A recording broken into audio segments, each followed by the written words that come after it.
మిత్రులారా, తెలంగాణ కుటుంబ సభ్యులారా, ముఖ్యమంత్రి రేవంత్ రెడ్డి జనవరి 29, 2024లో నా పక్కన కూర్చొని గ్లోబల్ పీస్ సమిట్ గురించి ఏమన్నాడో వినండి. Shri Revanth Reddy ji, I'm inviting you to Global Summit organized by Dr. K. Paul in Hyderabad. Please do come to Hyderabad and participate in Global Summit. Thank you. విన్నారు కదా, చూశారు కదా. గ్లోబల్ పీస్ సమిట్లు నేను 2200 పెట్టాను.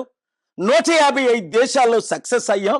ఆ కాలంలోనే అమెరికన్ ప్రెసిడెంట్లైన బిల్ క్లింటన్, జార్జ్ బుష్ని హైదరాబాద్ పంపించాను. 700 కంపెనీలు తీసుకొచ్చాను అని మీ అందరికీ తెలుసు. అదే మాట రేవంత్ రెడ్డి అన్నాడు.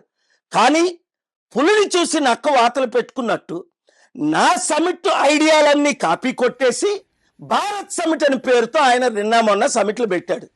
ఒక్క ప్రెసిడెంట్, ప్రైమ్ మినిస్టర్ వచ్చాడు? ఒక్క బిలియనర్ వచ్చాడా? ఒక్క ఇన్వెస్ట్మెంట్ వచ్చిందా? 100 కోట్లు వేస్ట్ చేసి రాహుల్ గాంధీని పిలిపించుకున్నారు. ఒక బౌన్సర్ లాగా ఆయన చుట్టూ తిరిగాడు, కానీ ఎయిర్పోర్ట్లో ఒక ముఖ్యమంత్రిలా బిహేవ్ చేశాడా? అదే నేను 1 కోటి రూపాయలు కూడా ఖర్చు పెట్టుకుంటా 2024 నవంబర్ 23 లాస్ ఏంజలస్ లో పెట్టిన సమిట్కి 198 మంది లీడర్స్ వచ్చారు. రండి, వీళ్ళు మనల్ని మోసం చేస్తారా కానీ మన మాట వినరు. కనుక మార్పు రావాలి. ఆ మార్పు మనమే తేవాలి. మన ఓట్లు మనమే వేసుకుందాం. రాజకీయ నాయకులను, కుటుంబ కులాలను పరిణామకూడదు. ఈ వీడియో అందరికీ షేర్ చేయండి, గ్రూపులు పెట్టండి. Thank you very much.